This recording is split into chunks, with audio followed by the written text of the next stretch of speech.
The following is a presentation of ESPN on ABC.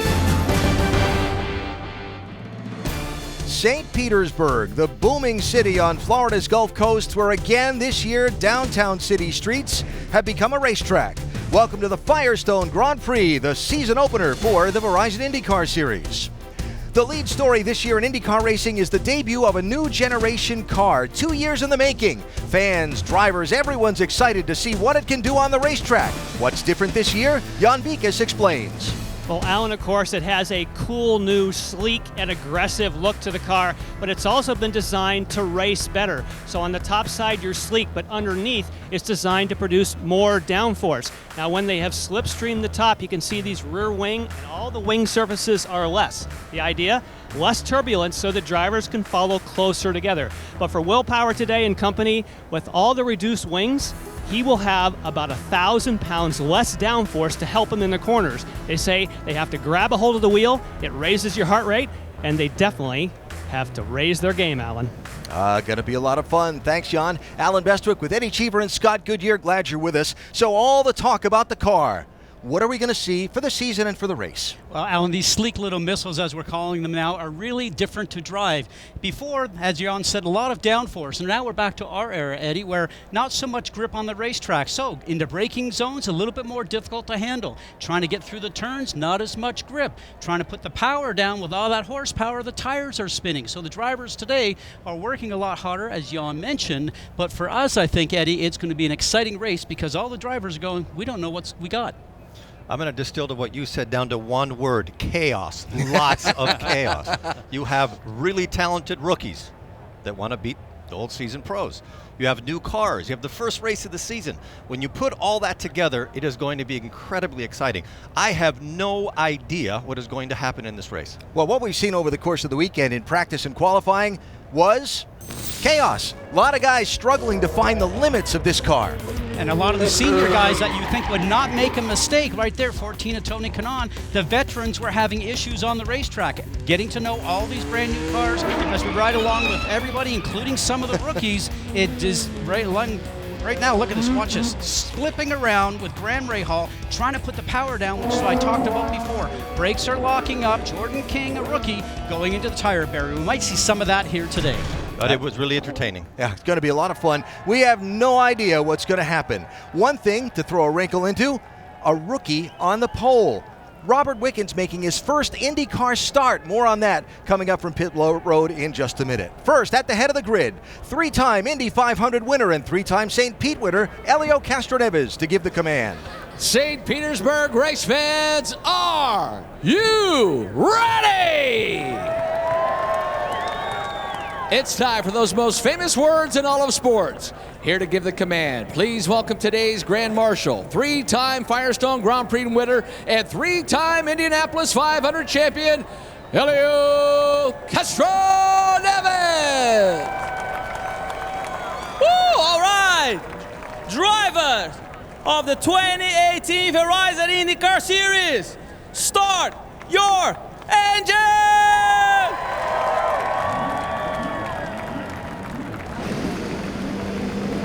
Even that it doesn't look like. All right, if that doesn't get you ready to go, what will? Been talking about it for 6 months, about this opening race of 2018, the green flag, just 3 pace laps away. The Firestone Grand Prix of St. Petersburg is brought to you by Firestone. Whatever you drive a Firestone. Cars on the course at the Firestone Grand Prix of St. Petersburg, 2 pace laps away from the green flag. A look at the Honda 2-seater now, driven by the legendary Mario Andretti. To see more Honda racing content, go to HondaRacing.com. Last year's champion Joseph Newgarden carries our Verizon onboard camera today. Joseph takes us for a tour around the course now with our track map, brought to you by Mother's Polish. Hey guys, Joseph Newgarden here. Going to give you a lap around the Grand Prix of St. Pete. Starts off on the front stretch. Pretty fast this year. Car's got a lot less drag. Big brake zone into T1. It's going to be the best place for us to try and pass. Down into second gear. Trying to set up and get the throttle in T2 here. this fast right-hander to 3. It's pretty tough this year. I think you have to lift there. Big straightaway, a big breakthrough going into T4. Probably the second less place to pass this year is right through there. Second gear through this tight complex at 5, 6, 7. Trying to get the throttle. The 8, 9 gets a little slippery. It's normally pretty shaded over here. And then power down into 9 is pretty tough. Might be able to get a pass down here if someone messes up out of 9. Try to get the power down out of T10 there. Set up for this flat out chicane at 11, 12. Try to get big on the brakes into 13, 14. This corner is really important to get power down. Try to get a good run on the front stretch. That's a lap. Man, this racing thing doesn't work out. Joseph's got a future as a tour guide for sure. That was fun. That's the challenge facing the drivers today. Graham Rahal's got a huge challenge, a problem in qualifying. He starts at the back of the field. To look at Graham from our United Rentals onboard camera, and a thought from pit road and Jan. And yes, he was so frustrated, Alan. He says he cannot remember a time in his career that he started a race last and said, I simply used too much power. I spun the car starting last today, but it's not unfamiliar territory. Here in 2008, he was shuffled to the back of the pack during the race. And amazingly, he stormed his way through and got his first career victory. So it is possible. Rick? Get back to Rick in a second. Marco Andretti had a penalty for qualifying interference. He's deep in the pack today with our AutoNation on board. Ed Jones in his first ride for the Ganassi team today, carrying the NTT data camera. Zach Veach, one of the 7 rookies in the field, driving for Andretti Autosport in the Group 1001 on board. Indy 500 winner Alexander Rossi's got an AutoNation camera and a very good race car for today. There's former St. Pete winner James Hinchcliffe with a Lucas Oil on board. Will Power, 2-time winner here, has our Verizon onboard camera from the front row. And Ryan Hunter-Reay, former Indy 500 winner and series champs, got an AutoNation on board. His outside front tire changer, Dave Sharpley, is also carrying an over-the-wall camera for us today. He'll be standing between that race car and the wall as it comes in at 50 miles an hour. Should be an interesting view. Front of the field story from Rick. Well, if you're looking for a sign of the changing of the guard, look no further than this grid. There are 7 rookies, and as a result of qualifying in that wet and wild condition, 3 are in the first 6 positions. One of them a Canadian on the pole, Robert Wickens, but he's not your standard rookie. In fact, he's 28 years old. He's a veteran of the German Touring Car Series, and he's about to learn a major lesson in his life. Alan? Wickens and Will Power on the front row, 24 cars in the field. Coming around the final corner, down to the start, turn 1, lap 1, how will it be? Ready for the start of the IndyCar Series season, and we're going green in St. Pete.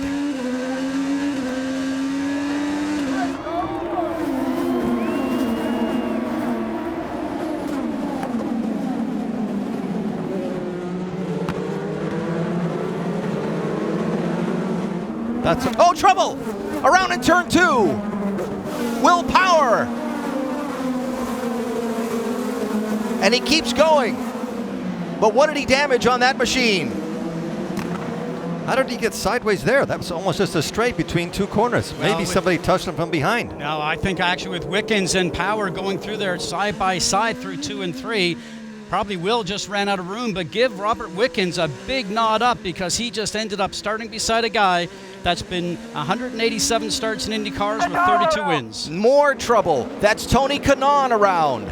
And you saw Ryan Hunter-Reay on pit road. He dove for the pit lane as the field took the green.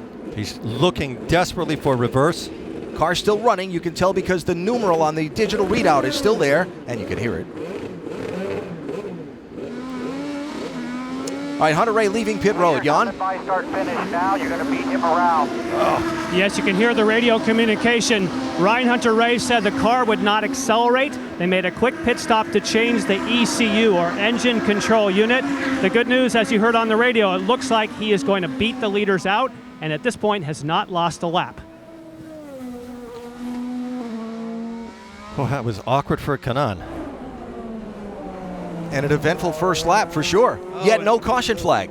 And 2 veterans with an issue on the first laps. Something we really expected out of the rookies, guys. Have you seen the gap that he's put on the second place car?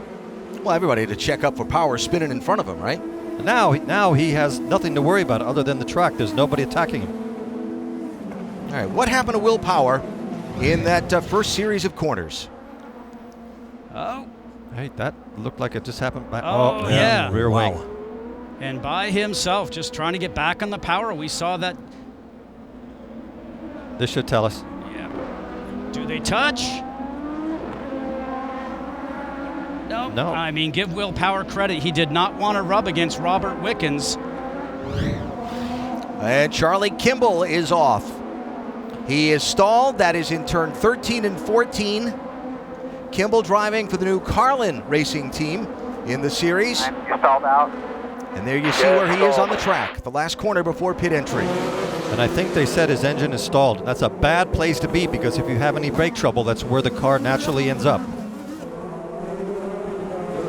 Did somebody here say something about chaos? Caution out. Kimball's car stopped and stalled in a spot that is a dangerous place on the racetrack. So first full course yellow of the race coming out on the third lap for Charlie Kimball in turn 13. And that is exactly right. Turn 13, you come through that 11-12 chicane, getting up to about 155 miles an hour, braking down into turn 13 and 14 where his car is sitting. So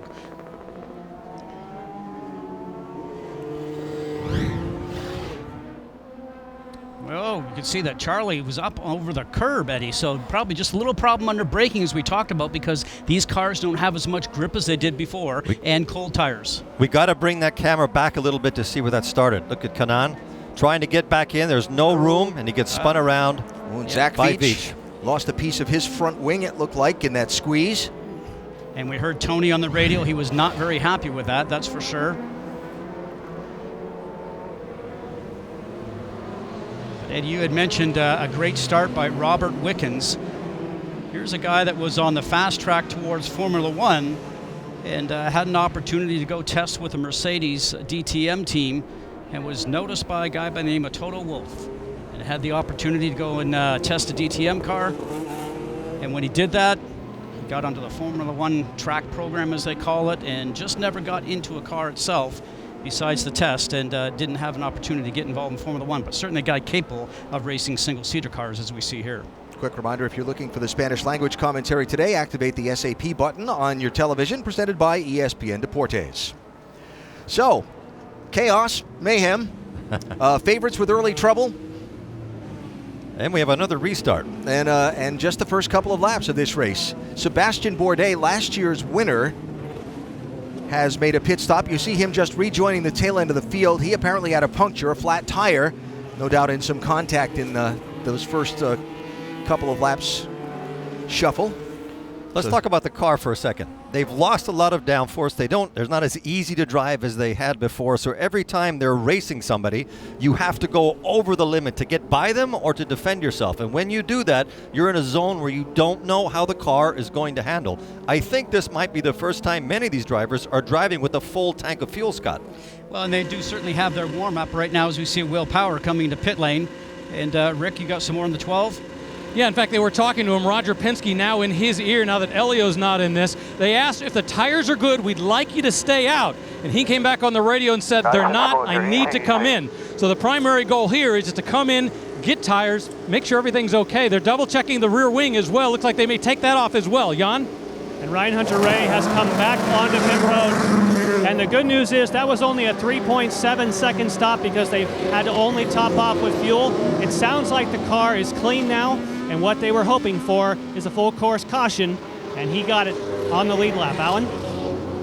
Thinking back a year ago, Hunter-Reay went to pit road as the race started and came back to actually get into the top 5 at one point in the race. Turn 2, lap 1. Front row starter Will Power in trouble in St. Pete. How about that restart in our ABC side-by-side coverage? Scott Dixon pulled out 4 wide. Somehow everybody cycled back in line. And a new leader up at the front of the pack. Another one of the young drivers, Jordan King, 24 years old from Warwick, England, in his first IndyCar Series start. And the first 3 cars are rookies, with Rossi being the Indy 500 champion in 4th. There's a look at Jordan. One of those drivers, former 2013 British Formula 3 champion, a race winner in Formula 2, was looking for something, what his next career step was, not finding anything attractive to pursue in Formula 1. He's had his eye on IndyCar for a while. He said he wanted to drive something that excites him And this did more than any European option, and he said, I'm not here for a year, I'm here for a career. That's definitely a career choice. But you have to make that conscious decision if you're coming to the States to run. Otherwise, you can spend 3 or 4 years waiting for an opening in Formula One. It might never come. Alexander Rossi up to third. Blue and yellow car. Sorry, Scott. Yeah, and that all started from back in turns 13 and 14. Good power down. Had a good drive off the turn. Oh, trouble. Contact. Couple of cars around. Is that Graham Rahal, I believe? Or is that Sato? No, that's... Check that. That, on the other side, is Spencer Pigot in the 21. He's stalled.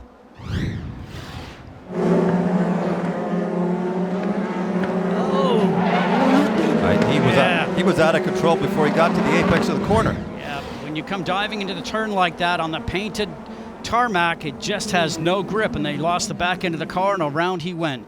And unfortunately for Spencer Pigot, who's not had a great weekend, he's been super fast. His teammate right now is leading this race. He should have qualified in the top 6, got held up in qualifying. He has just not had one of those things, what you call, Eddie, a lucky weekend. He better get that thing started or he's going to go a lap down. No, full course yellow. Yeah, Spencer Pigot stalled down there in front of the concrete barrier outside of turn 1. No place to go. Unsafe spot for the car. Got to put the yellow out.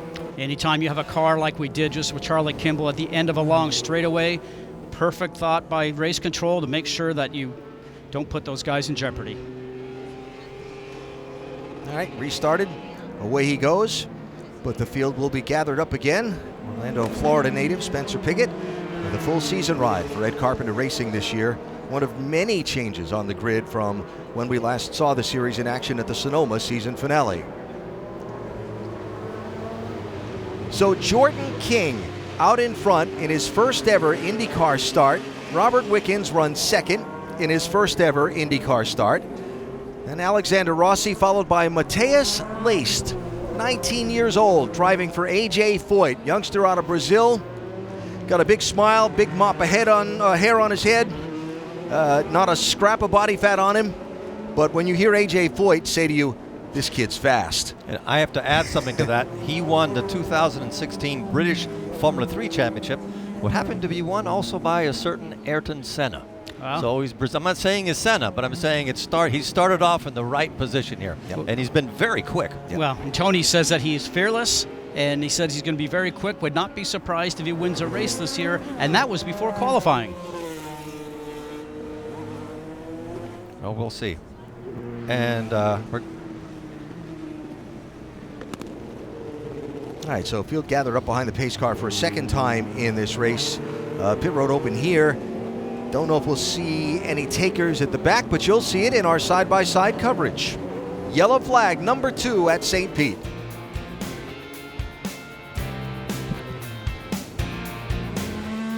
Graham Rahal leaving the pit lane. There's Zach Veach getting that front wing repaired after the contact he had with Tony Kanaan earlier. If you forgot to set your clock forward last night and you missed the last 30 minutes or so here, sorry, you missed a lot. You couldn't write this. But we'll catch you up on it here in just a little while. Alan, you've got to think at some point, Alan, this thing's going to slow down.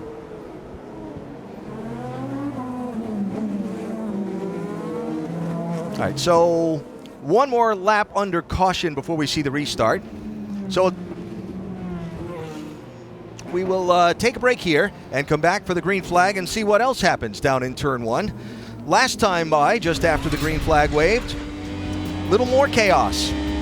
Some folks that started in the back trying to get aggressive, and it didn't quite work out. Another restart charge down into turn 1. Dixon in the orange and blue car squeezing through for some spots. The leader goes wide, and a change up front. Wickens back out front after Jordan King overshot the corner. Now the fight for second. Rossi and King. Rossi slides and keeps it off the wall. We have a guest analyst in the booth. He'll jump in anytime he feels ready. See if you can guess the voice, and then I'll introduce him. What a great race. Oh, my God. I'm holding my seat here. I wish I would be there, but it's okay. What a great race here in St. Petersburg. As everybody already mentioned, nobody knows much about those cars. Everybody understanding every lap goes by. And it's been a lot of action. It's unbelievable. 3-time Indy 500 champion, 3-time St. Petersburg race winner, more than anybody else, Helio Castroneves. Grand Marshal for today's race. Nice touch with the fence You like climb. that was good, huh? Very robust command to start engines. We appreciate that very much. I know you'd like to be out there. Your career's in a different direction, but we will see you at Indy. Yes, absolutely. Which is great. I'll be back, no problem. So the fans are out there. I'm still coming back, and obviously the Indy GP and Indy 500. And I'm still racing. A lot of people think I'm retired. I did not retire. I still race in IMSA, which is sports car, and it's a lot of fun, different. And but I tell you what, this is a lot of action because in IMSA, you're actually passing a lot of cars, different cars, but here it's everybody very equal, special now with this new car. I did not have the opportunity yet to drive the new car, so I'm really looking forward to that. But I'll bet you're eyeball deep in paying attention to the debriefs and the engineering and all that because you are going to get in here in a little over a month, about 2 months' time. What are your teammates telling you about how different they're finding this car in actual racing now? They are telling me that obviously there is much less downforce compared to last year. The approaching speed is about 7 to 9 miles an hour faster. So that means the braking point, it's almost the same, but without the grip level that you have last year on the corner. So everyone is really intrigued and not knowing much about how long the tire is going to last. Looks like Ross is going to make a move here for the second place. And he did on outside. Great job. Jordan King gives way. Rossi up to the second position. So trying to figure things out, right? Everybody's been talking about tire degradation and speed fall off over the course of a run. If you're calling the strategy today, how's that going to play out? Are you going to go to the full end of a fuel window, or do you think you're going to need to stop earlier? Well, with the yellows that already happened, and I missed most of it because I was coming over here. But I believe a lot of people saying that lasts about 6 to 10 laps, which means you got to change the tires right away. So you don't want to waste long. But at this point, it changed the whole complex. Obviously, now you're going to have more fuel towards the end, so people start thinking about blacks. During the practice, by the way, black tires seems to be better in the long run, and I want to see who is going to take a chance in this moment. But we only 13 laps at the moment, so it's interesting to see the dynamic when it's going to happen. But I tell you what, man, it's excited to be around here for sure. Eddie and Scott, your mics are still open. You can join the conversation. I would never want to interrupt a 3-time Indianapolis 500, the only man on the planet that could win it 4 times in a row. We're going to make it happen, Eddie. No worries. We're going to make it happen this year. But this is a very fast pace. As you can see, those guys are flying on the straightaway. So it's going to be interesting. Most of the guys are with the reds because I believe they know the blacks are much better towards the end of the race. And you said you've not had a chance to drive these cars, but it's sort of like the early era that you started to get into it, that both Eddie and I drove, and we talked about that at the beginning of the show. Slipperier car, faster down the straightaway, and having the opportunity to really turn around and race guys because it's slipping and sliding underneath you. I mean, it's just more fun, isn't it? Absolutely, Scott. In fact, I was talking to Tony, and he said, listen, it's just like changing the chip from 2018 to 2010, so you got some places that you used to go flat out. Now you go flat out qualifying, but you don't go flat out all the time or on the race pace. So it will be a little bit of a time changing. Everybody going to adapt. Obviously, this race right now with the paint job at the racetrack, some people adapt a little bit faster than the others. But at this point, it's interesting to see who is going to be the clever one. Look like they're opening a big gap here. And Lace, I think Mateus is... Lace has a problem. Mateus Lace off the pace, and look at the jam up that created behind him as he got out of the way. He's been doing such a good job this weekend, putting right there. What do you know about him? Emergency mode and you can flip it. Sounds like an electronics problem. Same situation that Ryan Hunter-Reay sounded like he had at the very beginning of the show. And such a defeating feeling for a driver because you're trying to get that thing reset. And in the end result, we're getting a report that maybe he's stuck in third gear. And guys, those are really frustrating for a driver when you don't know what to do. They're telling you situations. I'm actually facing right now in the sports car. There were so many buttons that I'm still trying to figure out what to do. So it's a shame. I believe he got to go to the pit right now and figure it out sooner than later. He will stay driver's right as he comes out and head to the pit lane. Guys, new tires. So the AJ Foyt Racing team with some diagnosis to do, and we'll follow up on that in just a minute. Stuck in fourth, I think he just said. Do you have a dash or nothing? I don't have clutch, not even gear. Summed up in 2 words, not good. All right, commercial break here, and more from St. Petersburg in a minute. What a wild start. Robert Wickens is your leader again. We're back after this message and a word from your ABC station. Beautiful look at St. Petersburg, where the Verizon IndyCar Series opens today on ABC. Upcoming, the IndyCar Grand Prix on the road course at the Speedway, May 12th, late in the afternoon. The weekend of qualification with bumping this year. Sounds like going to have about 36 cars entered in the 500. And then the 102nd Indianapolis 500, our telecast presented by Firestone. Memorial Day weekend, 11 a.m. here on ABC. Helio Castroneves will be trying to win a 4th Indianapolis 500-mile race in that one. He'll be in the Grand Prix race as well. He joins Eddie Scott and myself now. We're beginning to start to see some pit stops. Will Power was just in a moment ago. And here is Marco Andretti, Jan. Yes, and for Marco Andretti, and we've seen a few other on pit lane, this is protecting yourself. Interesting, it looks like they're going with the red sidewalls. That was a long stop for the fuel. Looked like it didn't get engaged quite as smoothly as they would like. This is, again, protecting the tires and hoping for a caution to leapfrog yourself to the front. Marco, again, had a penalty in qualifying for qualifying interference, and that's why he started back in 18th place instead of up the front. So, Robert Wickens is the leader. Alexander Rostia, about 1.5 seconds behind him. Jordan King's third. Takuma Sato is fourth in that 30 car, driving for Rahal, Letterman, Lanigan Racing this year, with James Hinchcliffe carrying our Visor cam and pursuing him in 5th place.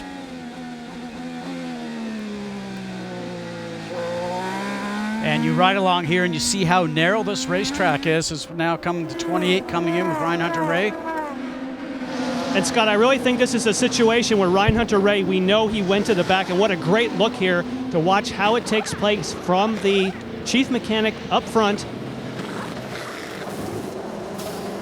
Get those tire change, and it looks like he was beat out from behind.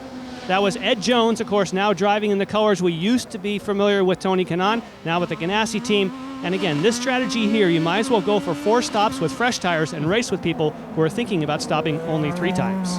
Dave Sharpley carrying our over-the-wall camera today. You saw his car to his inside and a car passing him to his outside. Those are tight quarters with speeding race cars going all around you.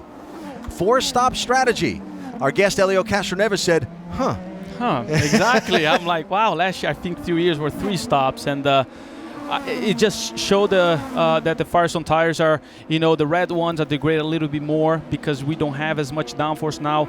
Joseph Newgarden is coming in to his first pit stop. Yep. Started back in 13th, had some struggles in qualifying. Last year's champion carrying the number 1.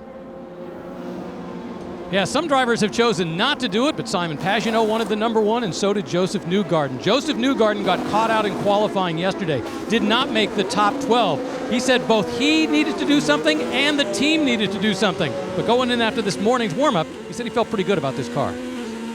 Nice touch there with your teammates all carrying the tribute, Helio, across the top of the visor. That was very nice. I have no idea, and I'm sure this is a touch from Tim Cindric and Roger. That was sweet. I was kind of like touched by it. Alexander Rossi reeling in Robert Wickens. Rossi in 2nd place. He's looked really strong. He and Hunter-Reay looked strong. Hunter-Reay pitting as the field came to green, but Rossi running in 2nd right now. When we talk about Robert Wickens, Elio, you think about him coming out of a sedan car with a DTM. You've gone from IndyCar to the sports car. A bit of a difference, obviously. Still a lot of ground effects in those cars. Just think about what's happening with Robert Wickens now, Jan. And a bit of a change. We see James Hinchcliffe is going with the black sidewall Firestones, known as the primary. We keep an eye on Scott Dixon as well. Rick? Scott Dixon came in just then. Nice quick stop. No problems with Scott. This morning I talked to him before he got into the car after the warm-up, and he said still coming to grips with it, but he's starting to feel better about it. Now he's got some laps under his belt, and we know he's the master of fuel saving. But look, under those cold tires, looks like someone was making a move behind him. Al? All right, Rick, thanks. So waiting on the leaders there to make their first pit stops, and a little bit of traffic beginning to bunch up after some people are cycling around on different tire strategies and different length pit stops. There's Will Power Remember, started on the front row, spun in the second corner of the first lap, has made another pit stop as Andretti comes to the inside of Hinchcliffe. Hinchcliffe struggling on those cold tires just off the pit lane. My teammates were saying that about 3 laps, around 3 laps to get the temperature, so it's a little bit tough now with lack of downforce. Simon Pagenaud in, Rick. Simon Pagenaud was the only driver I talked to after the morning warm-up who smiled and said, I think the car is just fine, but wait a minute, they've got a problem down there. Looks like the car is stalled. This is not going to be a routine pit stop by any stretch of the imagination. They get him restarted and back out, but not the kind of pit stop he wanted, especially considering he feels he had a very racy car. That's tough. Yeah, I did speak with him right after the warm-up, and he said, man, my car is really consistent on the black tires, and that's not the way Penske want to start right now. Alexander Rossi pits from second place. Jan? Yes, and one of the fastest cars on the racetrack. He's been on the radio, said, I'm losing the rears, meaning when he accelerates off the corners, he's starting to burn off those rear tires. They also decide to go with the primary tires, and fairly early. That's 7.1 second stop for Alexander Rossi. A lot of strategy being played early right now. Get tires fresh and keep your speed up. So when will we see this car on pit lane? Robert Wickens from the race lead. I gotta think soon. With all the people closely pursuing him having stopped. Not that closely pursuing him. He's a 6.9 Well, they were until they stopped. On Come on. He's in a category of his own right now. Yeah. But who's really fast right now is Marco with new tires, doing a 61.9. The leader's doing a 30.63. You see those busy hands in that corner? Pit this lap. Use overtake. Please confirm. Copy. Wow, look at that lead. Big lead for Wickens. Here is Jordan King pitting from second place, Jan. And Jordan King, of course, had an opportunity to lead today at one portion. Remember, part of the qualifications were because of conditions, but in the same conditions, he actually broke the track record in qualifying, showing a lot of speed. Another car with a quick pit stop, going with those black sidewall primaries. So here comes Wickens down to turn number 10. And just a couple of more corners before he'll make the right turn onto the pit lane for his first stop of the race. We'll watch there, back to see how some of the others, like Rossi, who just pitted, play out in the exchange. And he does have experience with pit stops. So this is not a brand new experience for him. Here he comes. Nice, easy run into the box. Let's hit the box for the boys. This is going to be fuel and tires.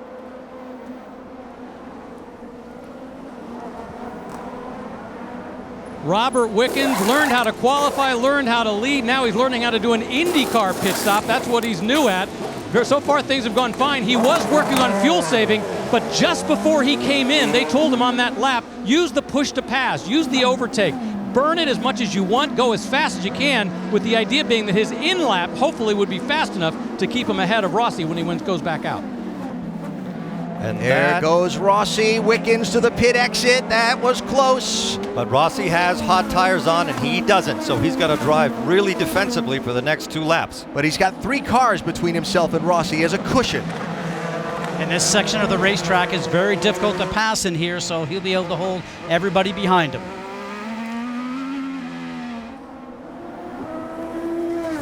Sebastian Bourdais cycles up to the lead on an off strategy after an earlier flat tire.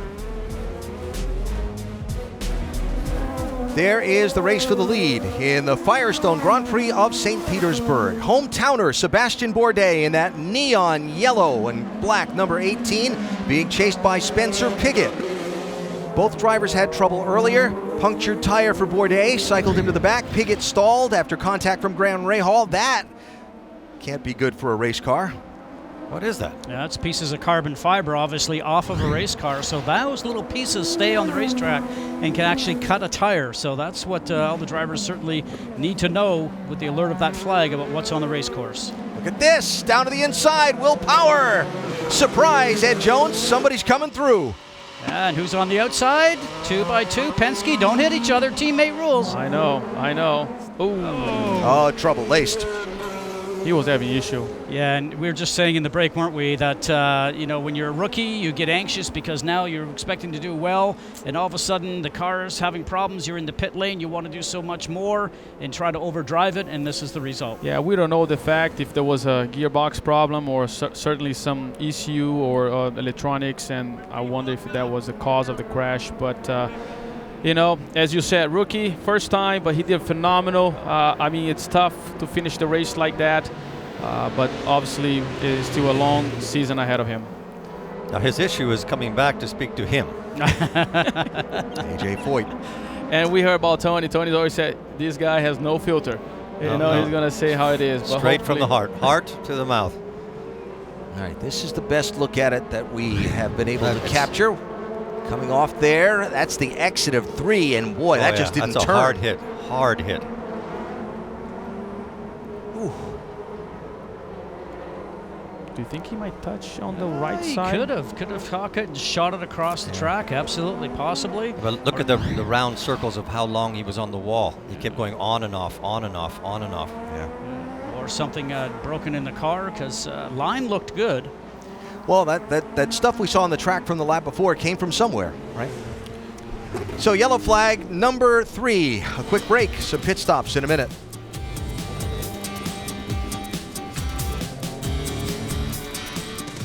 Back live, the Firestone Grand Prix of St. Petersburg. Easy for me to say, on a splendid, sunny Florida day. Hope it's this nice wherever you are. We're under the third caution of the race after Matheus Leist, the 19-year-old rookie from Brazil, pounded the wall exiting turn number 3. He climbed from the car, as you saw, but a lot of cleanup to be done. And you see the AMR safety team out there. Still the same IndyCar safety team, different colored uniforms, different sponsor this year, but they're out there doing their thing. We'll be a couple minutes cleaning it up. We'll come back for the restart. What's the headline for the Formula One season, Eddie? Is it Mercedes, Ferrari? Yeah. Yes. No, it might be Ferrari, Mercedes this year, but I always have the feeling Mercedes that they have a little bit of Deutschland horsepower in their pocket that they pull out whenever they wanted to. Last year with Hamilton, he got behind and then bang, bang, bang. Fastest in the straightaway, fastest everywhere. You don't think Red Bull might surprise? Yes, but I have Italian blood. I have Italian children. If I say anything but Ferrari when I go home, they won't talk to me. Yeah. At least that's a frank admission. I'm honest about it. What can I say? All right, 1 to go before we restart here at the Firestone Grand Prix of St. Petersburg. Elio Castroneves joining us for just a couple of more minutes, talking about strategy. You asked us what the strategy is now during the commercial. Let's hear what one of your teammates has to say about it, Joseph Newgarden. That's what we're going to be doing here. We're just going to be trying to stretch. Not crazy. Like right now, the game was really, we need about a code 40 or so just to do it 2 more. But we'll see how long this caution takes and all the rest of it. I mean, we'll be aggressive. We won't go conservative here. Okay, what's a code 4? Yeah, okay, come on. You're what's a involved code in this. 3? All right, I'll be honest. Cindric used codes. I wasn't with the Cindric You have to look at me when you're saying this so I know if you're lying. I had RP before and we didn't have codes, so it is interesting. I'm not quite sure, but I do believe sounds his voice. It's we gotta save fuel, but not gonna lose position just to save fuel. So right now they're still racing hard. Do you have a playbook in your pocket No, somewhere? I think you should go for an electoral position, like a mayor or something, because you just said something without telling us anything. Hey, I've just said it. The question was, what's a code for? And they are trying to get me learn the codes in the sports car as well, and I still don't get it. There's a lot of codes in sports cars. Oh my goodness, you know that. Yes, I do. You had a great run in Daytona. It was great performance. Obviously, the result didn't show up. Oh, here we go. Let's see. We'll go green, but looking for Sebring this weekend for sure. Absolutely. Don't forget, you can download IndyCar Mobile and get all the exclusive in-car camera views only on Verizon. Here we go with Sebastian Bourdais leading Spencer Pigot, Robert Wickens, Zach Clayman DeMello, and Alexander Rossi. Rossi with an outside move. Marco Andretti hard on the brakes to the inside of turn 1. 98 car. Nice move for him because he really made a lot of ground coming up the stretch. Wow, look how the car steps out. Talked about cold tires and how the car doesn't have as much downforce. So many guys looking for opportunities. Oh, Dixon, pardon me, excuse me. And Sato's coming through. Now Hinchcliffe on outside Dixon. They are not wasting any time. The thing with Dixon, he always knows when to stop. Like if he gets it too wild and he thinks he's going to have an accident, he always pulls his nose out. Experience, my friend. I guess that's how you win championships. Exactly. So you said it takes 3 laps to get the tires up to temperature. That's what they mentioned. So I will find out in 1 week and a half to driving those cars. But right now the race is going and Simon's looking right behind. They're watching this. I think Jordan King, seems to be off the pace there just a little bit. We'll see if he stays out or comes in. Yep, all coming in. 17th place. There you go. And what I can tell you, Scott, is that he has a left front tire going down, does Jordan King. They thought about bringing him in for a pit stop during the caution, and now trouble in turn 1. That is Dixon. And Sato. Yeah, didn't they just visit each other? And is Dixon stalled? Yes, Dixon stalled. See the LED display behind the driver's head there? Ooh, and Sato's missing a right rear tire. Yeah, Dixon has never had any luck here, has he? He just never seems to have the luck coming out. That is so frustrating to be sitting there like that. I've seen you a few times with your arms in the air. And you pumping the end. Come on, guys. And nobody get me listens. out of here. Nobody listens. But they're doing a phenomenal job trying to get you as soon as possible. They're the best in the world. The They safety people here are the best team in the world. And isn't it nice that they travel all the way around the world with us all the time? So if you have something outside of our home region. Here, let's see what happened. Yeah, not many series have that kind of a group of guys. Let's check it out. So Dixon. Whoa. He just couldn't slow down. On the paint, and a veteran making that mistake. We also saw earlier in the race with Graham Rahal doing the same. But let's explain that. Yeah. That paint right is there. like being on ice. You just can't stop. So he thought he was going to slow down. He didn't bump him. No, he ran him over. And you just rarely see a mistake like that by Scott Dixon. You're right. You know, Well, I would say never. I have never seen that. Very rare. Very rare. And he'll be the first guy to get out of the car at the end of the day. And since I'm here, I can criticize now. So that's good. Alan. You got one more race. True. Yeah, you have to remember that. You're going to be back in the car shortly. It's going to bite me back. I just want to clear up, you're talking about the paint. The front straightaway of this racetrack is an airport runway. One of the unique features that allows this course to happen the way that it does, but that paint, those are FAA markings for pilots, marking the beginning of the landing zone at the runway. Well, when you put a race car tire on that from the pavement, it's a different level of grip, and it's a lower level of grip, and that leads to...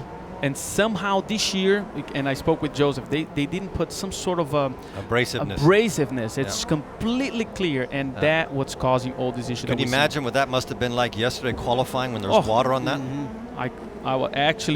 I did not want to be on that qualifying, to be honest. All right, Dixon's in. Rick? Yeah, when you were mentioning it just a moment ago, he has not had the best luck at this track. He's finished second 3 times. He's always run well, but he's never been able to pull off the victory, and it doesn't look likely to happen again. In this case, no tires. They just send him back out with a new wing. And a bruised ego. Yeah. Frustrated. Every time he finished second, I finished first. There you go. But every championship he won, I finished second. So here we go. So then he'll be happy to hear you're going to be testing the new IndyCar very shortly. That's right. Next Tuesday, not this Tuesday, but the following, and then the open test on the Indianapolis 500 in Indianapolis on the 27th. So everybody can watch it. Everybody can be there, and all the cars going to be there. So I'm really, really excited to be back on IndyCar. Best of luck at Sebring with Team Penske, and we look forward to seeing you back in the race car at Indianapolis. Great to see you guys. Well done. Elio Castroneves, 3-time Indianapolis 500 winner, the Grand Marshal at what has been an extraordinarily zany Firestone Grand Prix of St. Petersburg. We're back after this message and a word from your ABC station.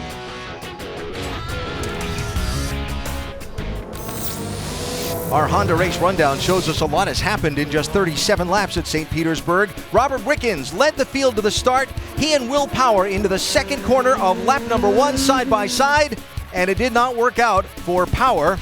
The rookies, though, very impressive early in this race. Here's that incident with Power. Trying to put the power down. He wants to get past Wickens, but on the gas too much. We talked about these cars not having as much grip.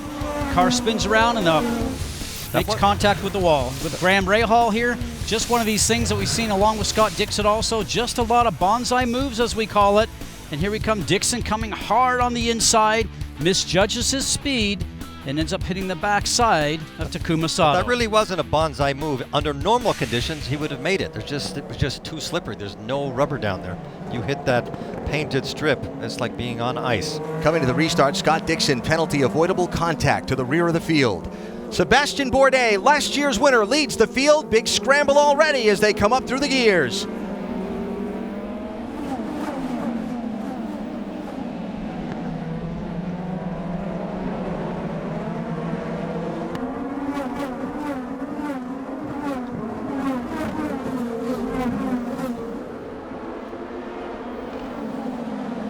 Marco Andretti, the fourth car in line there, just doing some nice work. Yeah, through all that chaos, he's worked his way up to the front of the field. That was Jack Harvey that had all the trouble getting up to speed on the start, the 60 car, another one of the rookies in the field. Michael Shank racing entry, a little wiggle from Bourdais. Does that create an opportunity from second place? They are really tightly packed up behind him. Wickens to the inside.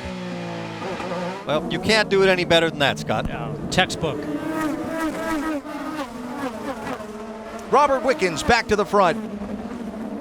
He's a bit high. No, he didn't. Came back in. Look at Andretti around the outside of his teammate. Now let's see if anybody wants to use trouble. That is Harvey. Line. That's a weird place for the car to be. He hit something and came back across the track, obviously. His right front wing is all destroyed. Yeah, I'm wondering if he went through that chicane in 12 and 13. Ended up mounting over the curb and hitting that inside wall. We'll have to wait and see. I think we're about to have full course yellow. Joseph Newgarden with a flat right rear tire on the pit lane. Sebastian Bourdais gives up another spot. Yeah, Sebastian Bourdais has got tires that are just completely worn out right now. So for him, he's full holding course on. Yellow. Full course yellow. Full course yellow. We're going to have a record here with full course yellows. This really helps Bourdais. This really helps Newgarden, too, because he got in before the pit road was closed. We'll see if that little quick call winds up benefiting him or not. Turning back his fuel knob right there to save some fuel when he's out to help his mileage. New steering wheels this year, Eddie, with the new dash and everything that's on it. As Elio was saying, he's just still getting used to all the knobs and controls and codes and buttons and everything that's on these cars, and you can see the new steering wheel there by Cosworth. Done a very nice job, but there's a lot to retain as a driver who's trying to pilot around this narrow street with walls on both sides. I think those steering wheels are made more for the engineers when they come in the pits and Yeah, the drivers. I I don't know how you'd be manipulating all that when you're driving, and you can't change anything mechanical. Yeah. So with all the information that comes up on that, drivers have the opportunity to see everything that the engineers see inside the pit lane. So the engineers are sitting there looking at their laptop, getting to see all the parameters of the car. I think there's 80 or 100 math channels, probably more in these cars now. So all that information goes back to the engineer, and it's real time, as we call it, real time telemetry. So everything that's happening, including tire pressure, is an opportunity for the engineers to see it in the pit lane and also the drivers. And we talked about tire pressure. There was a report that Jordan King actually really possibly had a tire going down, but they didn't believe the sensor on the car. And in turn, we saw in that brake going away that he contacted the wall, so the tire was indeed going down and sensor was correct. It's a hard hit for Jack Harvey as he sits still in the car to the inside of turns 13 and 14. I suspect he hit the wall somewhere in the little chicane that's just before that and came across the track. Unfortunately, we don't have a good look at it to show you exactly what happened. But we are under the already 5th full course yellow, and we're not even halfway.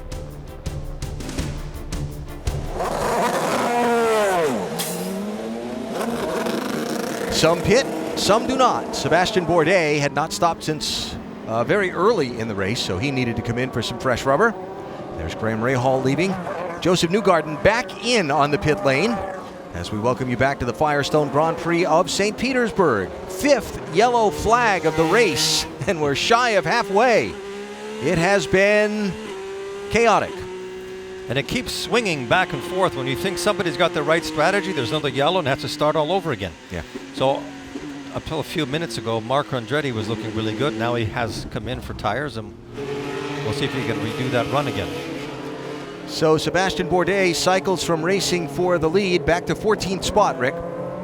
Today has been a day of 1,000 strategies for Sebastian Bourdais. You know, he came in early because of a tire that was going down. Then on lap 4, he came in for a splash of fuel. Then they thought when he cycled to the lead, they could build up a lead and then be able to come in and stretch it out a little bit further, but the yellows kept coming out.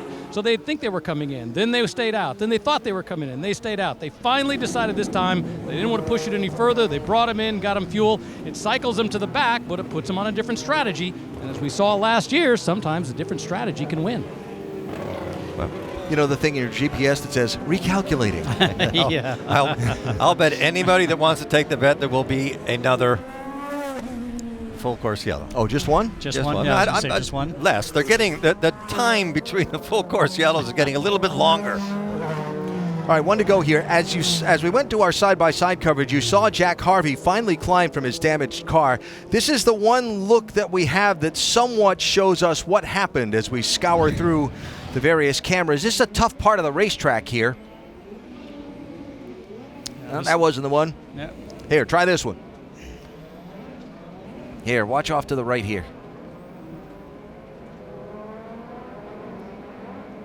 Oh, yeah. boy. You see the back ends coming around. Oh, no, there was a tires down. Tire's gone. Got no tire. Yeah. He was coming back into the pits with a flat right tire, and he got a little bit too quick, and he just lost it. See where he hit the wall right at the end? Yeah. Wow. He actually wasn't going that hard when he hit, luckily. I'm sure that doesn't make him feel any better. No? Yeah. It's still not easy to go back and see the team owner, is it? True. Well, certainly we've had our share of excitement to start this Verizon IndyCar Series season so far today.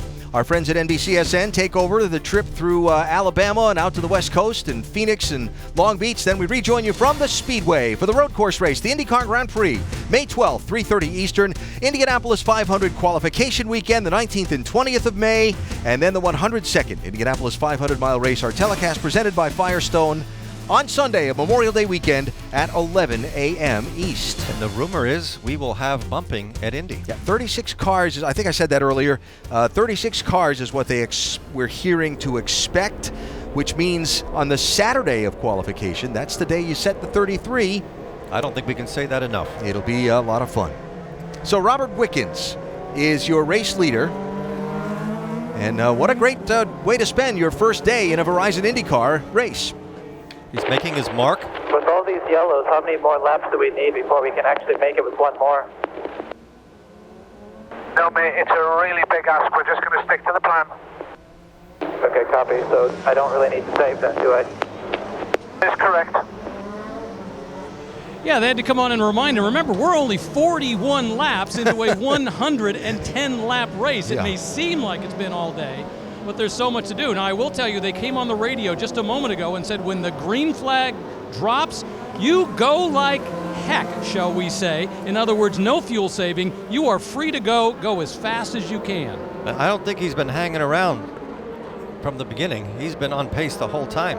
There's one of the team co-owners, Sam Schmidt, along with Rick Peterson, SPM, Schmidt-Peterson Motorsports, and of course Sam, a former driver himself. They completely retooled this organization over the winter, made a team management change a year ago, just decided they needed to change the culture of their shop. James Hinchcliffe, Wickens' teammate, said everyone on his timing stand this year is new. And of course the new teammate, Hinchcliffe and Wickens, long time friends. Their chemistry is palpable when you talk to the both of them together. It's like listening to two best friends share a story about an old hockey game back and forth. And probably very important for this issue here is they drive a car that's very similar in need and style, which certainly helps the engineers provide something that's fast for both of them. So Hinch running in fourth position, sorry Eddie, and Wickens the race leader with Rossi and Andretti right behind him coming to this restart. Those close friendships tend to get frayed when you're running for first. We've had a lot more yellow flags today than we had all of the last couple of races here. Now we'll see if Rossi dives down to the inside or not. I would say he doesn't. No, Wickens did a diamond shape on that last turn to get power down, almost like a motocross type of start, and he got the power down and no chance for getting past. Marco Andretti tiptoeing on that inside line, trying to get his teammate for second. But he did it perfect. He slowed down and didn't block his tires, and he is all over his teammate.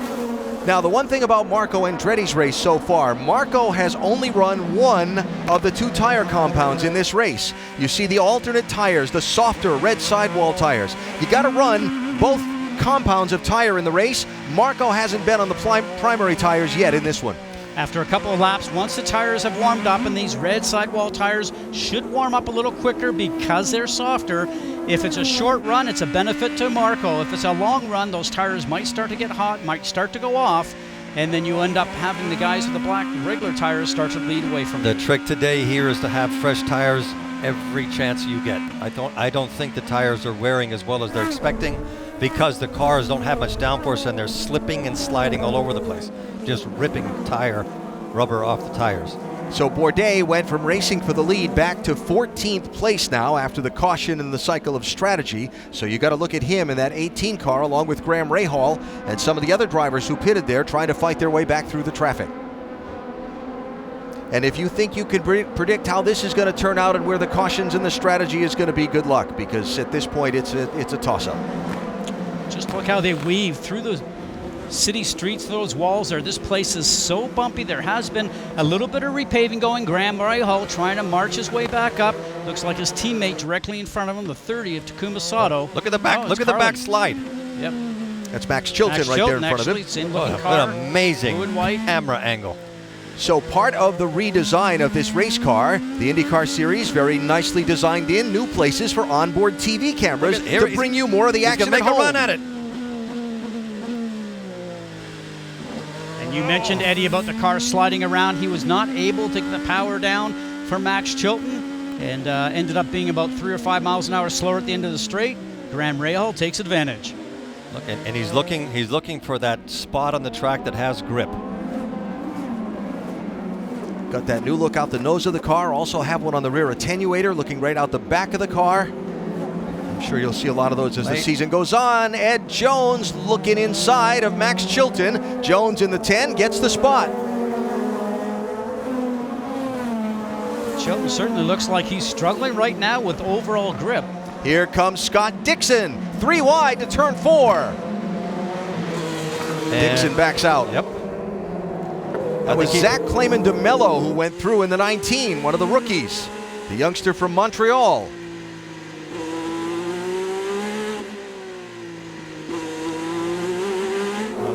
You get to see a lot more of Visor Cam this season also.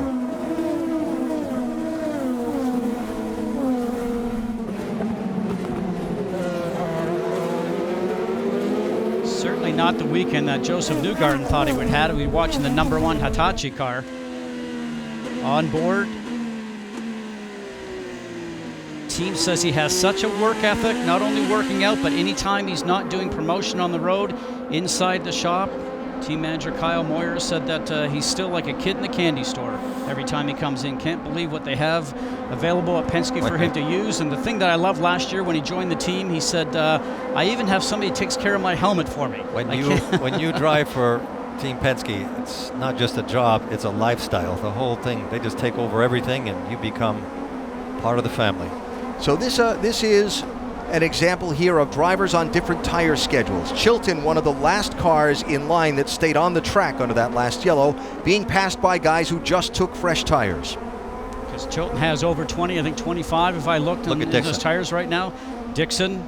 And let's check his times and see what times he's doing. Let's see. Yes, Chilton's in trouble. Yeah. Well, I think Chilton's just trying to make some fuel numbers here, maybe hoping for another yellow. So Max driving for Carlin, Trevor Carlin, long successful at fielding teams in feeder series, started in Europe, came to America a few years ago in Indy Lights. This year he's made the move to be one of the new entrants in the Verizon IndyCar Series. New drivers, new team owners coming in, this new car. A lot of optimism around the start of this season in the direction the series has going forward. And for Max Chilton, he said it's a little bit like going home now running for Carlin, and he's always won in every series he's ever run for Carlin, so he hopes he can get the job done here in IndyCar sometime this year. Here's Jordan King coming through as Charlie Kimball offered no resistance. Is also, I think, on that different tire strategy in that 23 car. He also driving for Trevor Carlin. Robert Wickens driving for Sam Schmidt, and Rick Peterson leads the Firestone Grand Prix of St. Petersburg. Wickens the dominant leader so far today in what has been a very exciting race. Marco Andretti's in the pits. Yes, and he has those primary tires. Alan, you were just mentioning he was the only driver, at least in the top of the field, that had not run both types of these sidewall tires. Of course, this is primary, harder, more durable tire. He has a nice way to slot out here in some clean air, try to get these up to temperature and see if he can build some speed. Firestone Grand Prix of St. Petersburg nearing its halfway mark. The opener of the Verizon IndyCar Series here on ABC. Story of the day, Robert Wickens leading the field from pole position. He has led now 33 of the 53 laps we've completed. Sebastian Bourdais leading 14 and Jordan King leading 5. The real headline of the day are caution flags. We've had 5 already, and a lot of people finding a lot of trouble in the first half of this race as they try and get used to this brand new 2018 Verizon IndyCar Series machine that has less downforce, it slides around a lot more, and really it has higher straightaway speeds but less grip in the corner. It is proving to be a handful, but that's what everybody expected. If I can add one thing to that headline that you just gave, the best Penske in the field is Power in 7th place. The last 5 years, they've always been at the front of the line. So there's the lead.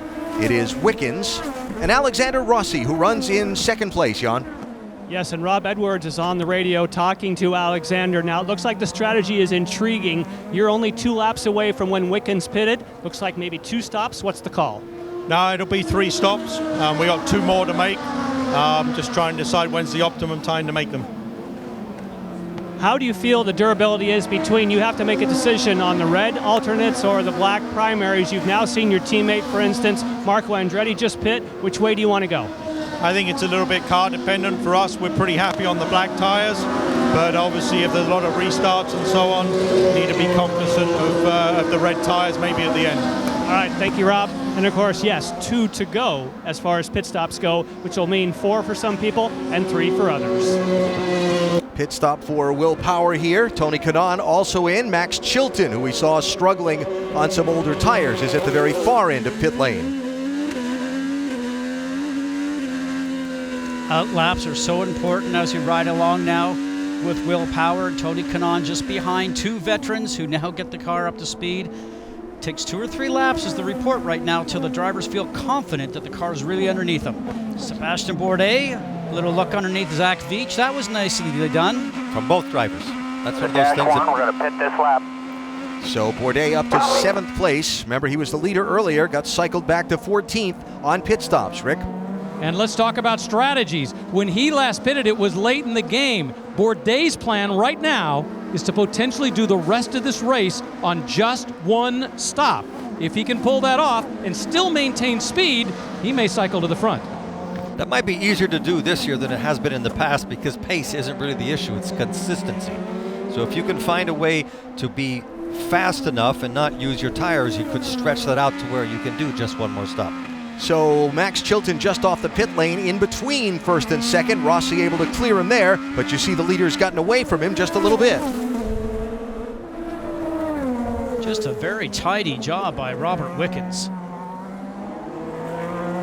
See a little bit of movement with the hands inside the cockpit for Alexander Rossi. These guys are definitely working more inside the cockpit, working at the wheel, as we call it, down the front stretch here, about 174 miles an hour. Now this is the bumpy section. Last year it would be just a smooth turn of the wheel. Now look at the work of the wheel over the bumps.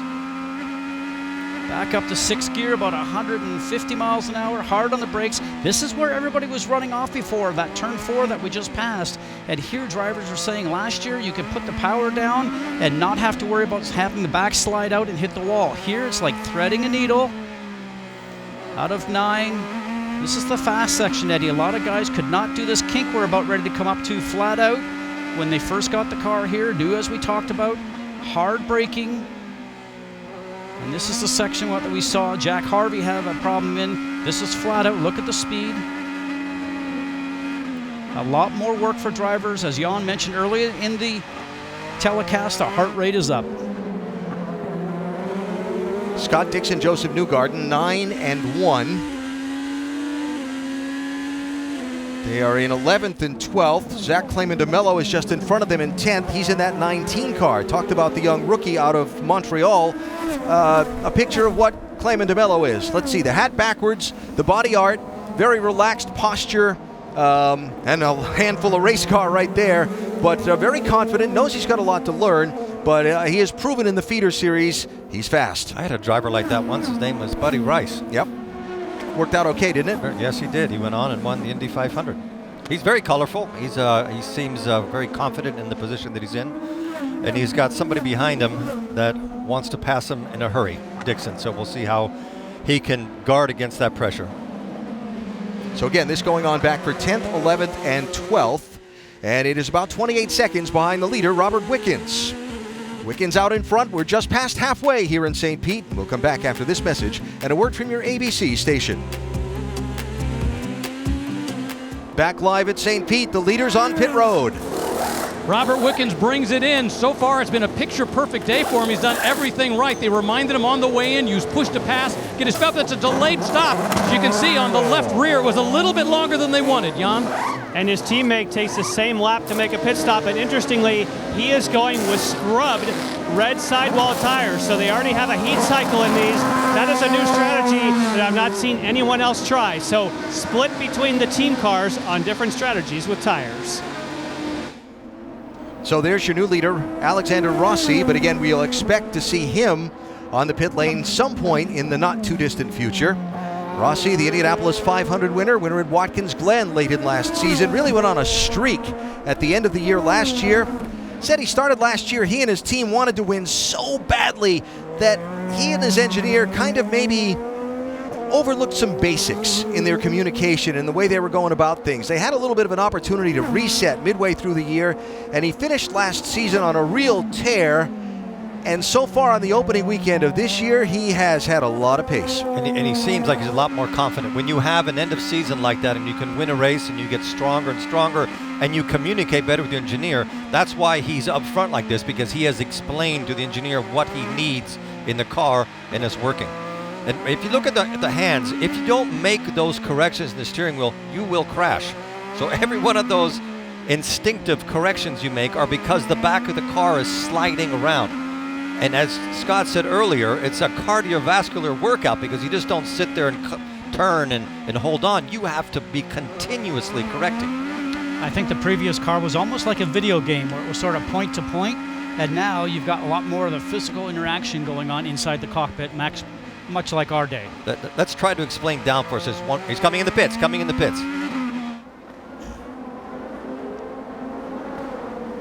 And one of the reasons why you see Alexander Rossi now, he has some more fuel, but when the people around you pit, when he just saw Wickens and Hinchcliffe pit, they say, we better come in. We do not want to get caught by a yellow. And just as Rob Edwards told us, he likes the sticker black primary Firestone. So they're going on. Don't see any other visible changes, of course. They want to get the fuel all the way topped off. That's 8.6, seconds here for Rossi. Nice stop. But there goes Wickens by. I would venture to say he's put a bigger gap between that car. And I'm just going to say Wickens did some awesome outlap, guys, because Wickens had a slower stop at 9.4 to the 8.6 for Rossi. So Wickens went out and laid down some awesome outlaps on cold tires. So there's your new leader. Sebastian Bourdais cycles back to the front. Graham Rahal cycles up to second position. They both pitted about 18 laps ago. Then Wickens is in third. Rick?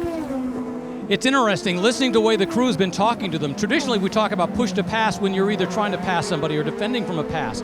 They've been using the push to pass to get seriously fast laps when he's got clean air around him. So that's what's been able to get him a little bit of a gap over somebody like Rossi. When he didn't have anybody around him, they ran as fast as they possibly could. And as a result, he's been getting some good gaps. Remember the push-to-pass function if you're new to IndyCar. On these twin-turbo V6, the electronic management systems, you can push a button and you get up to 150 seconds during a race of extra horsepower, as much as 60 extra horsepower for a maximum of 15 seconds at a time. Driver-controlled from the cockpit, not available to you on restarts or the initial start of the race unless it's in the final couple of laps. And I don't think that'd make a big difference in this little twisty section, but when they get in those long straightaways, boy, you can pick up a lot of time.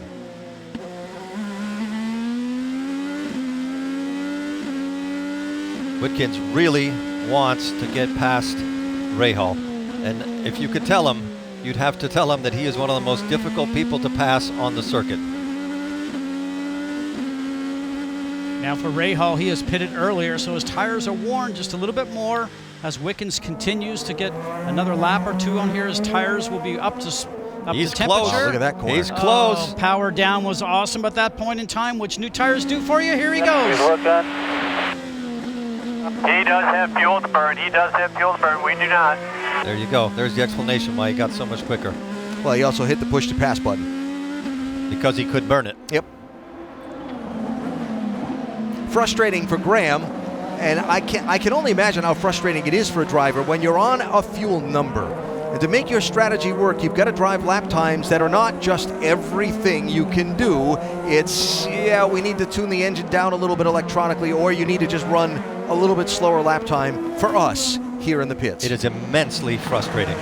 But you have to believe what they're telling you from the pit lane, because you have to think of the end result, whether it's 20 laps to go or 50 laps to go. Yep. They're the ones that are sitting there doing the calculations. Your job is to follow directions. I've never had an engineer ask me, would you like to take option A or option B? They tell you, and you have to execute it as fast as you can, but you have to look at the traffic jam. Yeah, this is all from 10th place on back. Ryan Hunter-Reay just passed Zach Clayman DeMello for 9th place. So Clayman DeMello in the 19, in 10th, etc. on back. And you can continue to watch this in our ABC side-by-side coverage as we continue from St. Petersburg. Selection Sunday is today, and tonight at 7 Eastern, Reese Davis, Tiki V, and a host of experts will have the complete bracket breakdowns on Bracketology. SportsCenter starts it off at 5 Eastern on ESPN when they reveal the NCAA men's field of 68 as the teams are announced. It's also streaming live on the ESPN app, so you can keep an eye on all things today in all different ways how your favorite team is. I'm personally going for the Rhodey Rams to see where they're placed in the field of 68. Good luck. Just so you know. Good luck. So here's the race for the lead. Sebastian Bourdais and Robert Wickens in the 18 and 6 respectively. Wickens the pole sitter. Bourdais came from a little bit deeper in the field. 14th starting spot. Had a problem earlier. Had to make an early pit stop. Topped off on fuel again. The cautions and the strategy have been worked quite successfully by his team. And Wickens, he's just been the fastest car on the racetrack all day in that 6. And he has the advantage of having fresher tires on now. By about 18 laps. Which is a lot today. Rick DeBrule can tell us stories on both of these two. Sorry, Rick. That's okay. Let's talk about the strategy between these two. Start with for Bourdais. Once again, he only needs one more stop, but he's a lot longer into his tires. But they've made it clear that he's now racing Wickens for the lead. He's got to save his tires. He's got to be in a fuel strategy, although they did just give him clearance to use push to pass. Meanwhile, they've told Wickens, that guy ahead of you, he's saving fuel. Do anything you can to pass him. Do what you have to do, because you also only have one more stop, but you got fresher tires. And by the way, they both have fresh sets of reds for the last stint if they want them. All right, Rick. It's an interesting wrinkle this year that this new IndyCar brings, because there is less downforce being generated by the car and it's sliding around more. The tire wear and the tire fall off that really wasn't a huge factor on the primary tires, the black sidewall tires in previous seasons. Now it's a factor on both sets of tires, and that cross where the time fall off on tires versus what you're gaining by staying out on fuel has become a much more moving target for the engineers and strategists. And the teams have zero information on it. This is the first information they have gathered. So come Monday, and if they could redo the race It'll be again, all right? Oh, never mind. They would have a totally different strategy, because they really have nothing to go on other than what they're learning right now. It's been very interesting watching here from the helicopter view. Robert Wickens, the car that's behind Sebastian Bourdais, usually gets a great drive coming off the turns, but is he now starting to save fuel? They told him, as we heard from Rick, hey, just go ahead and go for it, but he is not getting out of the turns as quickly as he was previously, guys. I'm wondering if he's now starting to save fuel at the same time. Yeah, but look at him eat the distance when it comes to braking and the slow stuff. Yeah. But you get a run out of 9 going down through 10. Seems like at this area here, we'll wait to see what happens. Sebastian pulls away just a little bit. So is his car better with power down, or is he just saving some fuel? Sort of a cat and mouse game. You got two guys that are very experienced there. The car in front, Sebastian Bourdais, in the yellow and black machine, has won 4 national championships in IndyCar. And Robert Wickens, yes, a rookie, but a lot of European experience where racing over there is very tough, Eddie, as you know. I think Eddie said this earlier when we were talking about Wickens, and forgive me if I can't remember who was on the air or off the air, but you said anybody that's a factory driver for Mercedes, they know what they're doing. So you don't get there by you only get there by invitation. Yeah, it's not something you'd be pounding on the door. But every time I see Bourdais right now, I remember that horrific accident he had in qualifying. How many months ago was that? I was at Indianapolis in the middle of May last year. Suffered injuries that kept him out of the car for a lot of the summer. They expected would keep him out of the car for this season. But he got back in late August and finished last season. And when we talked to him the other day, we asked him, okay, so where are you physically? And said, I'm 100% with everything, except my golf swing. I can't quite make the hip turn for the golf swing yet, but I'm working on that. And where's the last race he won? It was right here. Last year. Last season. And what position is he in now? He's leading. Got a long way to go. And he's got a rookie that's hot on his tail. So he's going to have to really dig deep in his bag of tricks. And speaking about rookies, you think Robert Wickens from Canada would want to play hockey. Well, he was doing that as a kid, but as a young guy, he had to go with his mom, who's driving a bus, as a job. As a 6-year-old, he sat there and watched his mom drive a bus. He met somebody on the bus that was racing go-karts, and they said, hey, you want to come to the go-kart track and watch me drive? He went to the go-kart track and never looked back, didn't want anything to do with hockey, and just went on to go-kart racing, and here he is today. Said he's playing broom hockey.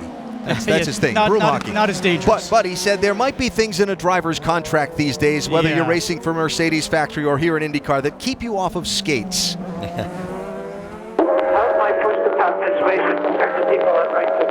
We have 65 seconds remaining. 65 seconds remaining. Rossi has 41. Bourdais has 132. All right, here with the strategist Pierce Phillips, let's talk about what your strategy is for the rest of this race. You haven't quite been able to get a hold of Bourdais just yet. What's the strategy? We just got to push hard. We've got one more stop to make. We don't need to save fuel. We're just pushing as hard as we can. What about the state of the tires? Are the tires holding out? We're pretty good on the blacks, actually. He's learned to look after them really well, so we're really happy. You go red or black for the last stint? Black. There you go. You got the answer from the strategist. Reluctantly, it seemed like, but he did admit. Very nice, Rick. This is the first time we've seen Robert Wickens start to have the car work underneath him, waddle around, as I like to call it, Eddie. Waddle. And so he is absolutely pushing to the limit. I was hoping you had forgotten that word over the winter. It's no duck walk in the park. It's an IndyCar Series race through the park and the airport and a couple of streets in downtown St. Pete. Wickens chasing Bourdais.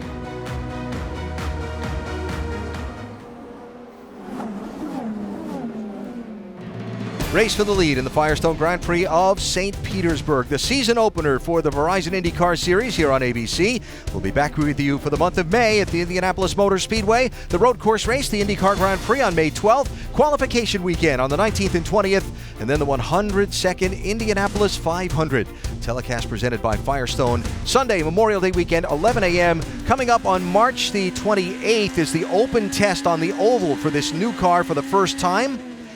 And it should be quite interesting to see how the new car reacts on the big speedway. Don't forget, you can download IndyCar Mobile from Verizon and see all the exclusive onboard angles and pick your choice of a whole pile of live content. So the race for the lead now beginning to catch some traffic. That's Max Chilton just ahead of the leaders. But has caught him at the great spot because he has an opportunity into the pit lane. So he's going to have to fight the traffic. Instead, they'll call him onto the pit lane for a stop, Rick. Well, last year, Dale Coyne and Sebastian Bourdais played the strategy game, and it played out. They're doing it again. They're going to bring him in, put on sticker black tires, not reds, even though they got a fresh set of reds. They're doing a slight wing change, half a turn up, getting all the fuel in, send him back out to see if he can do battle with Wickens, John. And a similar strategy for Graham Rahal. He just now arrives at his box. If you stop now, along with Sebastian Bourdais, it is possible that you could make it to the end of the race, but you'd have to save fuel. He goes with scrub blocks. That's 8.3 seconds for Graham Rahal, so a quick stop again. Anyone who stops during this lap, you got to save fuel if you want to get home, unless there's a yellow. Scott Dixon, Ed Jones, Joseph Newgarden, Zach Clayman DeMello all stopping on this lap. That the list on the strategy that Jan just described. Well, let's see what Wickens does.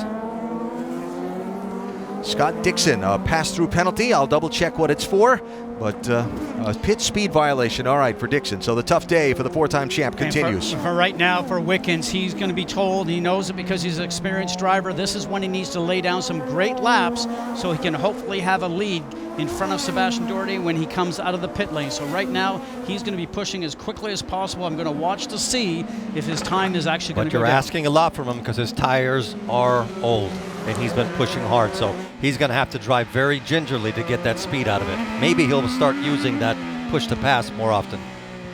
And we'll let you know that here very shortly also. But for him, this is what he's going to be working and doing. But he's a trained professional, Eddie. He can do this. Remember when we asked Joseph Newgarden if you could overdrive the car and he didn't have any hesitation at all? He said, yes, you can. So you can actually try to drive harder and end up going slower. Those are in seconds. You are seeing the units on that screen. Let's see if he comes in. No, another one. And he is on that push to pass button down this long front straightaway. 32 remaining. And you hear 5 laps till we pit. Boy, you're right, Scott. He's got to make up as much time as he can and hope the cars behind him get stuck in traffic. Because you mentioned that he's on older tires right now, so the car's sliding around. Everybody that's now pitted, new tires, more grip, easier to turn a faster lap, but you might have to throttle back the fuel, as Jan mentioned, to get to the end. It's going to be interesting to see what strategy is going to play out here. Here's another one of the new teams in the Verizon IndyCar Series season. This is Harding Racing. Gabi Chavez, former Rookie of the Year behind the wheel. Remember, ran just the oval track races last year. They were as high as the top 6 in this race earlier today. Good job for Chavez and that team. Here's Marco in. Yes, and Marco Andretti would be right on the cusp of being able to make it to the end without having to go crazy on the fuel save, as we saw potentially for some of the cars that we saw pit, let's say Graham Rahal and Sebastian Bourdais. Every driver that pits after this, every lap that they can go, when you heard Wickens say we want 5 more laps, that's because they want to turn them loose at the end of the race without having to save fuel. But every lap you stay in the lead right now, if there's a caution, they would get bit by someone like Marco Andretti or Graham Rahal, someone who had already made their stop. And that's what they're betting on. Now, of course, we had 5 cautions in the first half of the race. We haven't had any since. The last time the yellow flag waved was back at lap 39. We're at lap 81 now. We haven't had a lot of cars close to each other lately, though, have we? They've kind of spread out. Well, that's that whole cautions breed cautions theory. Yeah. When you pack them up, sometimes they pack themselves together. They breed. So Wickens with a 4-second lead on Alexander Rossi. James Hinchcliffe nearly 9 seconds back. Ryan Hunter-Reay, Sebastian Bourdais round out the top 5. Bourdais 28 seconds back. It's about a 25-second trip down the pit lane at pit road speed plus your fuel stop. When will Wickens stop? About 2 more laps from now, so we'll take a break, come back and cover it for you. There is your race leader on a beautiful day in St. Petersburg. We're back after this in a word from your ABC station. Alexander Rossi on the pit lane. He just took over the lead. Robert Wickens pitted a lap ago. Jan? And yes, he's going to try and take that lead, take some fresh black sidewalls, and have a few more laps to work with than some of the others, but nearly on the same strategy as Wickens. That was a 7.2 second stop. That's very quick for the end of the race when the fuel is gravity fed, and we got a race on. So Rossi back out to rejoin the chase. There is Robert Wickens. There is Rossi. Where is Bourdais? There he is, back there. So Rossi has cold tires on. Yes. Bourdais has well warmed up tires, and Wickens' tires are coming up to temperature. So when Wickens went down the pit lane, he had about a 3-second gap on Bourdais if you use that 25-second pit lane time, and he came out almost 10 seconds ahead. So lightning time on pit road for Wickens, plus those in-laps, Yes. Scott, you were talking about, and now the out-laps. And his pit stop was 7 seconds, guys, so a little bit quicker than everybody else, although the other guys did have strong stops. He was very, very quick. Save the push to pass. Do not use push to pass in the meantime. Got to save some gas. Not only save some gas, but save it in case you need power a little bit later on. Wickens down to 26 seconds of push to pass left. Ryan Hunter-Reay is actually the race leader. He is right there. Remember, Hunter-Reay dove to pit road as the green flag was waving for the second year in a row here at St. Pete. He is the king of comebacks. I'm telling you. But for Ryan Hunter-Reay, he's probably somewhere between 2 to 4 laps of needing to come in to the pit lane for fuel. It's going to put him back around a race for 7th or 8th. He could really use a full course yellow to get the whole. Not till he pits. No, after, he pits and then a full course yellow. Yep. Look how much they work the wheel here. Hit this lap, hit this lap. There we go. Dave Sharpley, the outside front tire changer for Ryan Hunter-Reay, awaits him on the pit lane. Yeah, let's take another half turn. Half turn for a wing. Do not wait on it. Half turn, do not wait.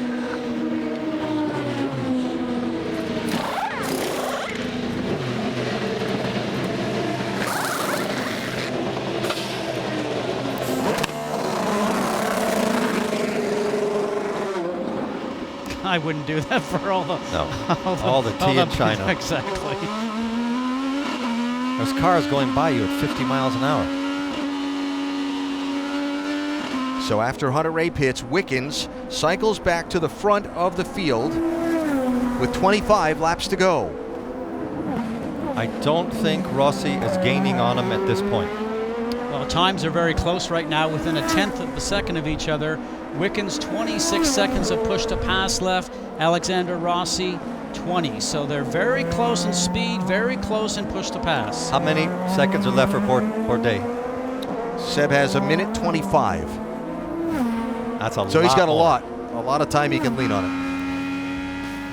But he pitted sooner. Does he have to save more fuel? The things we have to figure out in these final 24 laps.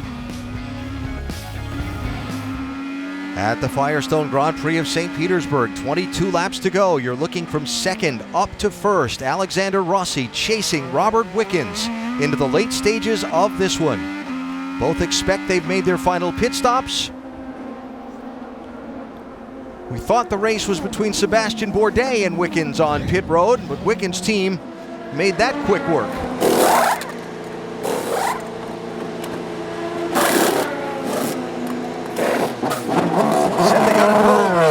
And out he went and built a lead that was enough to put Bourdais 8 seconds behind.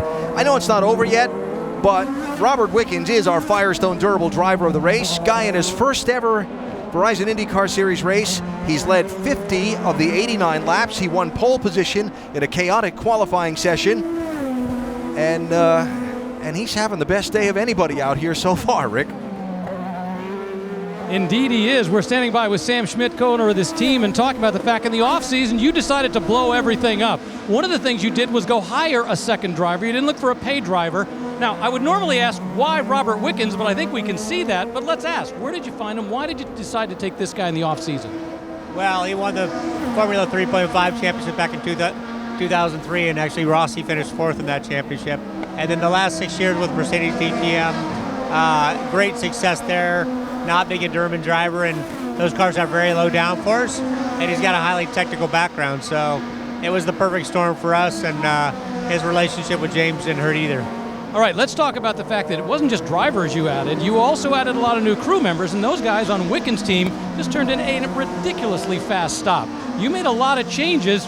Did you have that much faith that it hit the ground running like this?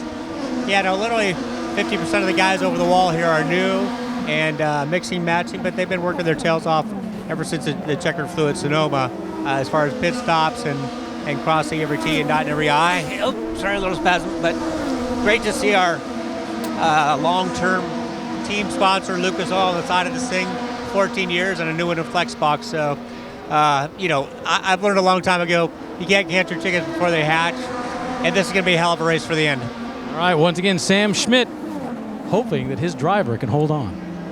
Of course, Sam injured in a racing crash years ago and is confined to that wheelchair, but you won't find anyone with a better attitude and a better spirit and more determined, does more things for other people than worry about himself.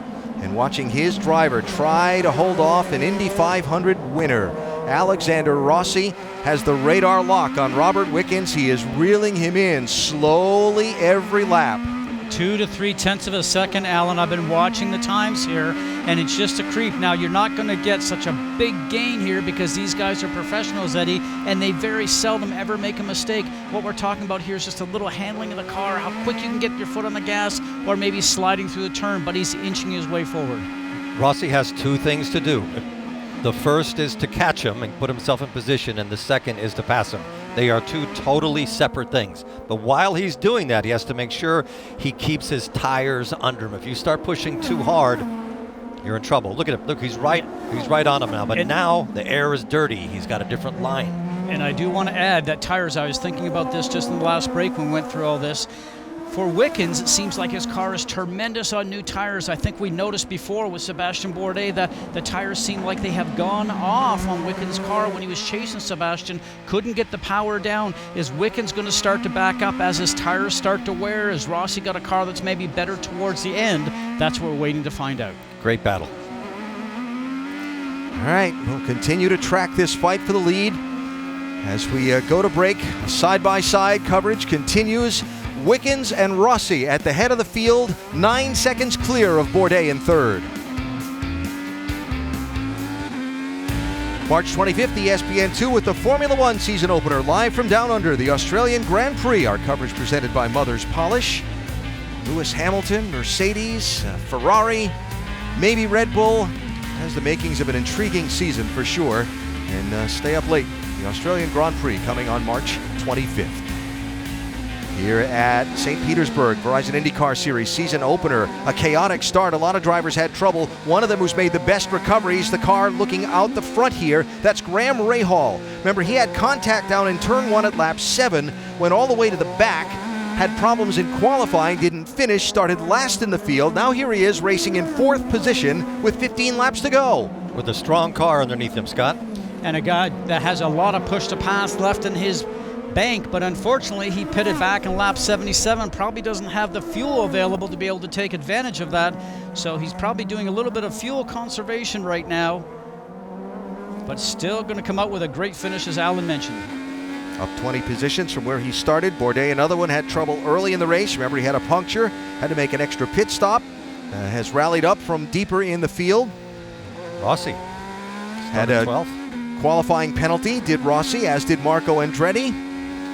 And again, all the chaos we had in the first part of this race, the first 40 laps, shuffled and shook the order up. There's Dixon going by his teammate Ed Jones for 7th place. Dixon, another one that's been involved in a couple of things earlier today that cost him some track position. Got caught on the wrong side of things in the chaotic qualifying session with weather difficulties coming in. Started farther back than he wanted, and then got scuffled up with there was Sato earlier in the race, and then made a move into turn 1 that just didn't work out, couldn't get the car stopped, was penalized for avoidable contact, went to the back. Now here he is, rallying back up inside now the top 7. But up front, it's Alexander Rossi trying to chase down Robert Wickens. Good job, hang in there, 15 to go, you can do it. Copy, I'm waiting. Copy. Did he say I'm waiting? Is that what he said? I couldn't understand. Yes, he did. So. He said on the radio to the team, they had just finished in that radio conversation about telling him, work the rear bar. In other words, make a suspension adjustment. They were trying to coach him, trying to get him to go, go, go. And that's when he replied saying, I am waiting. So he's trying to set this up, trying to save an opportunity where you just go all out to try to close the gap, because as you guys know, you don't want to run right behind for a long period of time. You lose the adhesion of the tires. You kind of plan it, go for a run to the front, and hope you can slingshot by. Rossi's opportunity might be right here with these 2 cars are in front of him. Yeah. If he doesn't get by him at the end of the straightaway, Rossi has a great opportunity turning into 4. And I think Rossi saw that. You saw back in turns 8 and 9, the back end come out from Rossi, who is pushing hard, trying to get the power down. I think he saw that traffic up ahead and decided, I got to get up there right now and go play. Yeah, you got to get with him to have an opportunity to take advantage in the traffic. Zach Clayman DeMello in the 19 Dale Coyne Racing entry is the last car on the lead lap. That was Charlie Kimball, who saw them coming and who pulled over. Did Rossi just go through in turn 4? Kept it out of the runoff, but lost a pile of ground, and that might be it right there. Oh, man. Well, he was driving so well.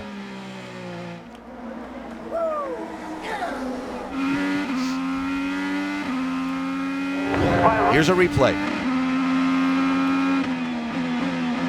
See what he was doing? He was thinking, here's a chance to make up a little bit of time. But what a recovery right at the last second. Yeah, because he thought Wickens is going to get boxed up behind Carmen DeMello through 8, 9, and 10. But he just went too hard. That's the lack of adhesion on the track that we've talked about, Eddie, because the cars have less downforce. Last year's car, you could drive it deep into the turn, get on the brakes, turn the steering wheel, get on the gas. These cars you can't. Now he's got some ground he has to make up. I have total admiration for what he just did and what he tried to do and what he got away with. So from 0.7 seconds back, 0.7 of a second, to 2.7 seconds back for Alexander Rossi. Do we get a yellow? Does he get another shot? Or is Robert Wickens going to win his very first IndyCar Series start? The finish coming up. The Firestone Grand Prix of St. Petersburg is brought to you by Firestone. Whatever you drive, drive a Firestone. Caution has just come out here at St. Petersburg for a car into the tire wall in turn 10. It's Rene Binder, the Austrian, in his first IndyCar Series start. He's overshot the next to last corner. And the gap that Wickens had on Rossi is gone. Oh, boy. We have a race. Exactly what Alexander Rossi wanted. Now, as the car comes down to the turn, you can see it was out of our frame for a second. Just looks like he locked up the brakes by the marks on the road, Eddie. And as a young rookie, he's done a good job here this weekend. But I also think I recall that he said he had not been in these long of races before. So this is a long, punishing race on a bumpy street circuit here like St. Petersburg. You know who else is smiling right now? Bourdais. And Rahal and Hinchcliffe and everybody else. That's right. Well, you can't go that far back. I'm talking about the win. I can go as far back as Rahal and Hinchcliffe because the three in front of them could end up taking each other all out the way we've seen. I was going to say, what are you saying that for? I take it back. Yeah. Hinchcliffe, Rahal, Bourdais all have a chance, and Rossi all have a chance. Well, how badly do you think the nerves just went up inside the cockpit of that 6 car, right? When Rossi made the mistake and he got away, okay, focus, hit your marks, run these laps out. Here's the yellow. Now you got to regroup inside and execute a restart on worn tires with a hungry pack of wolves right behind you. My money's still on Robert. But if you look down the straightaway, why did they have to do this? Because in the frame, if you look down the straightaway, these guys will see it. That car was parked right there against the wall. They had no choice. Yeah, I think there are some nerves there. Yeah. That's my best. I'm not showing you how agonized I am face. That's really tough, I think, waiting in the pits for the end of a race, isn't it? Yeah. That means so much for him. Yeah. Well, we're going to have probably about a 6-lap race here at the end. And it should be full fuel, full go, because this should help. This should help. Nobody has to worry about fuel. Bourdais got a lot of push to pass left. Got 15 cars on the lead lap. I wonder if anybody toward the back of that line is going to stop and throw some tires at it. No way these front guys are. I don't see any takers there, although we've still got a lot of the field catching up to the pace car. How about it, Jan? Well, Rob Edwards, you were just on the radio with Alexander saying, think big picture, bring it home. But now we have a new ball game. What's the coaching now? Are you going to allow him to go for it? Strategy's now to win, right? But, qualifying 12th after yesterday, obviously up until this yellow came, we were going to be, not unhappy with second. Obviously not a win, but not unhappy with it. But now everyone's stacked up.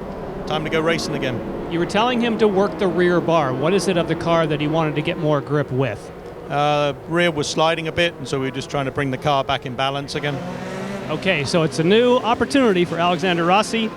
Let's get down to Rick. Yeah, we're here where Pierce Phillips is talking to Robert Wickens right now. been giving him advice a little bit earlier. He told him it was all about tires and heat in the brakes. That's what they were trying to tell him a moment ago when trying to get a word in with Piers, but as you can tell, he's been trying to talk to Robert Wickens. All right, we're going to jump in. So what's the plan on the restart? What do you tell him to survive this as a rookie? Fight, run as hard as you can. It's as simple as that. You talked about tires and the temperatures in the brakes. Just trying to keep temp up and everything. All right, well, once again, Piers Phillip, a busy guy at this point in the race. And we thank him for taking a minute to talk to us. Can you imagine?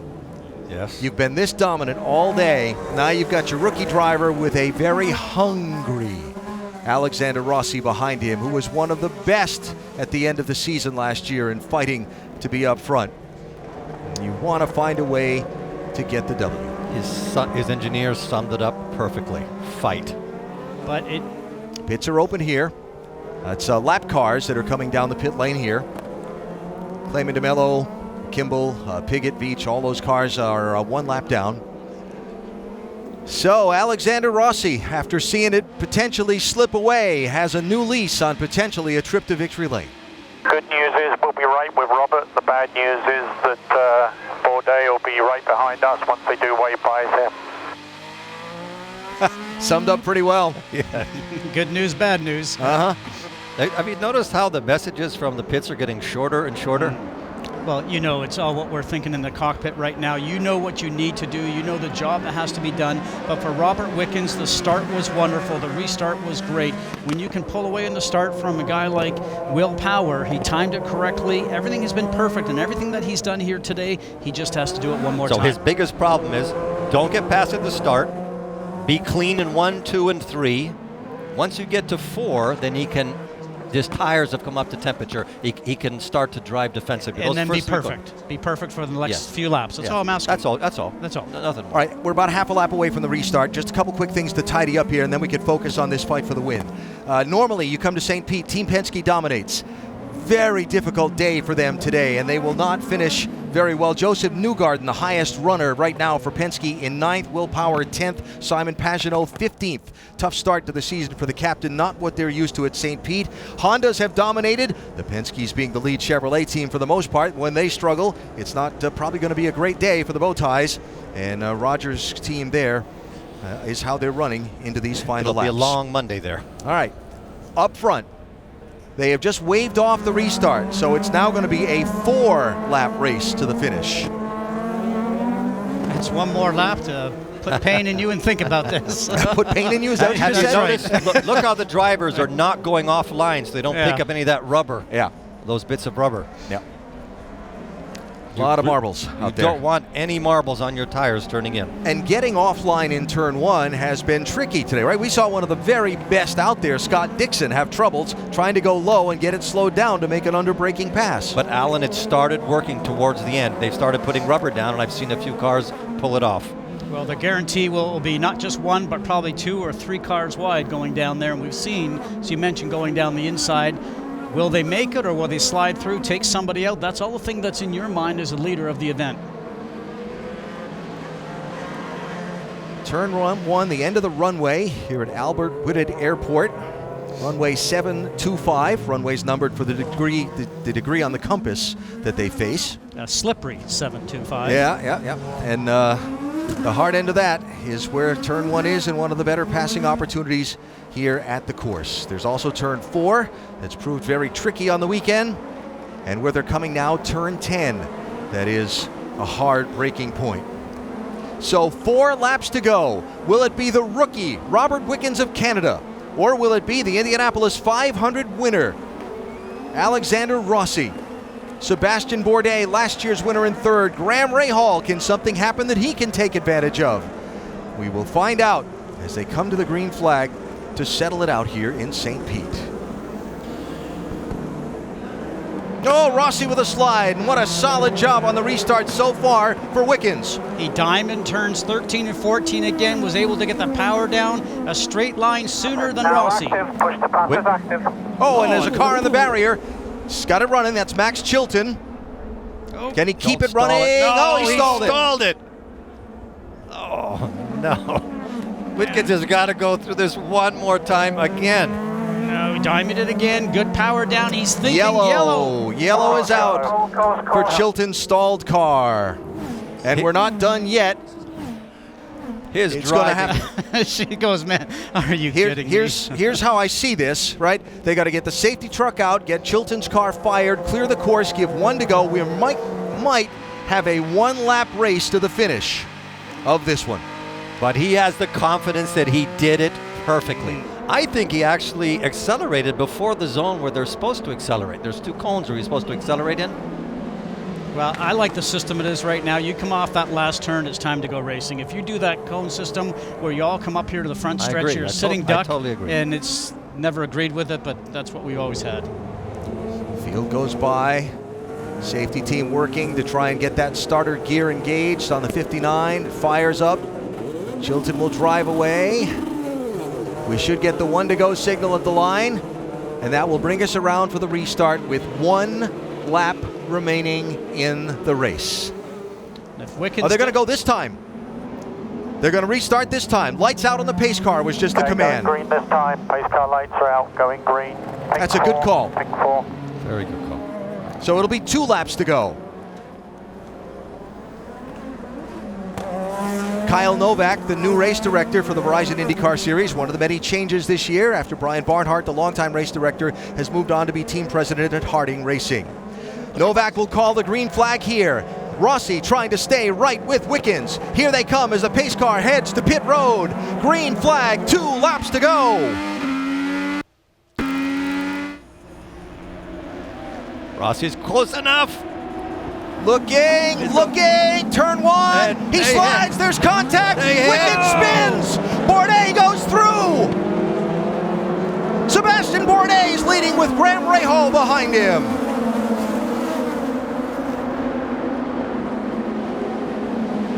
Hinchcliffe inside of Rossi. And Wickens sits stalled in turn 1. Unbelievable.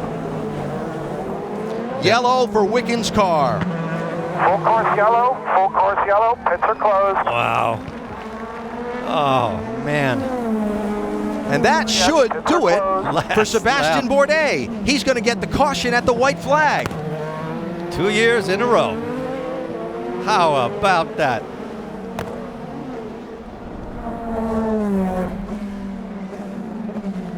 Wow. Recovering from that accident, coming back here. It's such an eventful race and winning it again.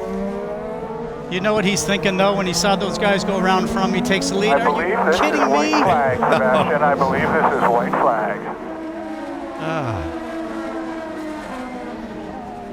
What about that turn of events late in the race? Well, you had to know Rossi was going to go for it if he felt there was any chance. That inside line has been delicate. He got there when he tried to power up, my opinion. You guys are the drivers. But it just wouldn't stick. He was wiggling. I mean, it was a long shot. He had to take it, but it was a long shot. But it comes back from turns 13 and 14. Wickens did not get the drive off of and he didn't do the same style restart previously. So now he looks in his mirror, sees Rossi come on the inside.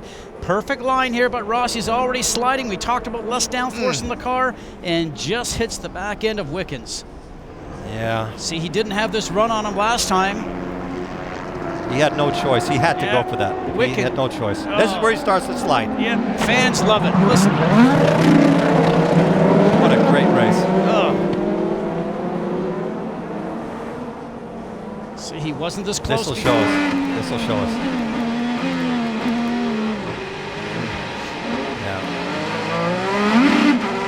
Now, I'll say that the stewards are reviewing the contact between the 6 and 27. What purpose? Well, it doesn't do 6 any good. Who cares? Because Rossi's going to finish in 4th, and they could penalize him deeper into the grid. But they can't give him back. They can't give Wickens back the win, no. Yes.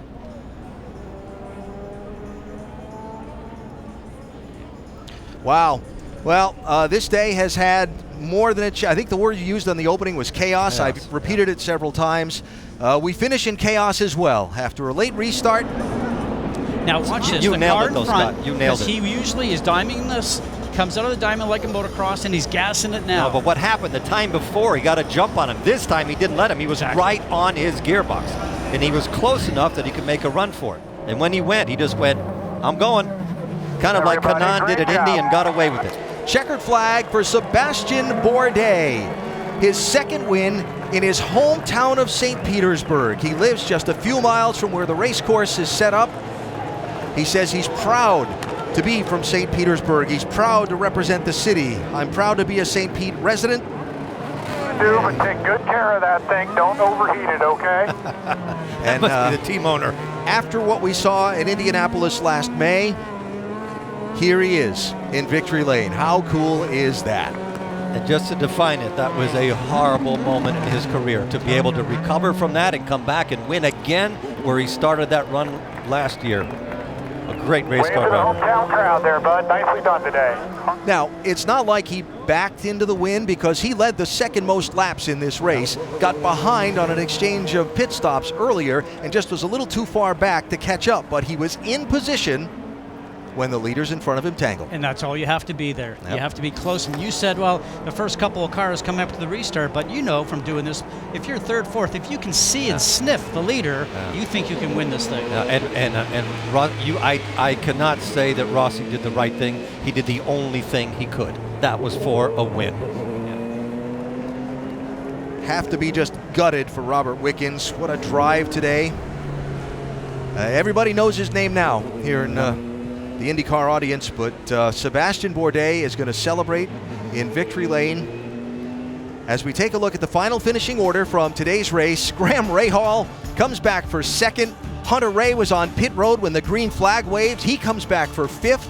Will Power crashed and spun around on the second corner of the first lap. He comes back for a top 10. What a great drive from Graham Rahal. And it's really important for their team after all the work they've done this winter to be able to go away with the second place. And it was looking pretty bad for a moment. Now, just an asterisk here. If you click on the IndyCar website later and you find some of these positions have shuffled, they do have to go back and review this with all the chaos of the final lap and make sure.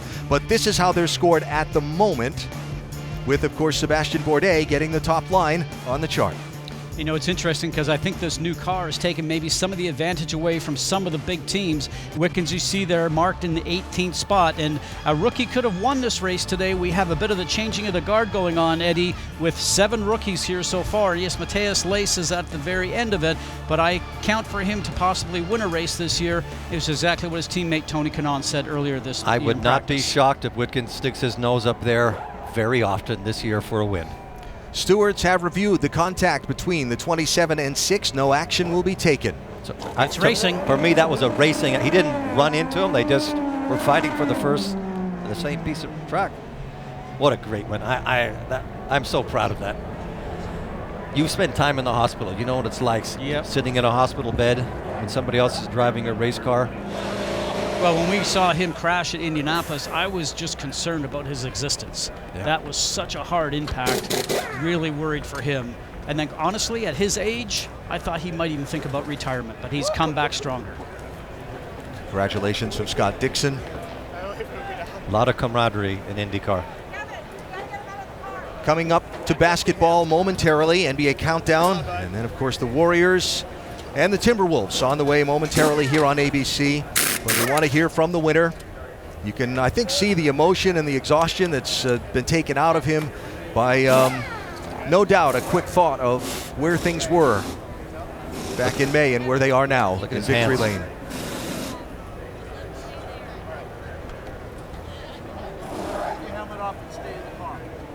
That's a true warrior in that car.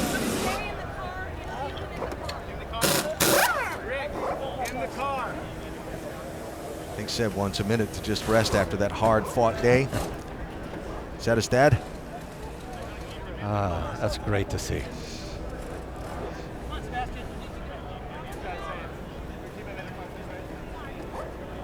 We're going to jump in right now with Sebastian Bourdais. He is exhausted. Let's talk about the emotional journey that you have had. You won this race a year ago, and that was emotional. What does it feel like today? Well, this one is emotional because we had to overcome a few bumps and rolls and a ball of fire and a few broken bones to come back in this victory circle. So I couldn't be any happier for the whole Delcorn Racing, Visor Sullivan and Sealmaster and everybody on board and all the boys. I mean, they worked so hard. It's a tiny group, but they worked their tails off, and we didn't have the fastest car today, but we had consistency and we just we pulled it together. We're gonna get a podium, which was awesome, and I was really happy for Robert, and kind of heartbroken for him, but for us it's just such an overcome. It's such an upset. I can't quite put it into words. After the accident at Indy, there were a lot of people that questioned not whether you would come back, but if you should come back. You right off the bat said you were going to, but there has to be a moment when you thought about it. No, not really. When I got the verdict of what was broken and that it was going to heal pretty well, and it was never a question in my mind whether I should continue or stop, and guess I'm glad I did continue. Sebastian Bourdais, for the second year in a row, uses strategy and a little luck to win the race here in St. Petersburg. Wow, that's all I can say. Wow, what a day here at St. Pete. What a debut for the new 2018 Verizon IndyCar Series machine. And that, the late restart and the contact racing for the win that sent Sebastian Bourdais through from third into victory lane. After this short break, NBA Countdown presented by Straight Talk Wireless. So long from St. Pete. Bourdais the winner.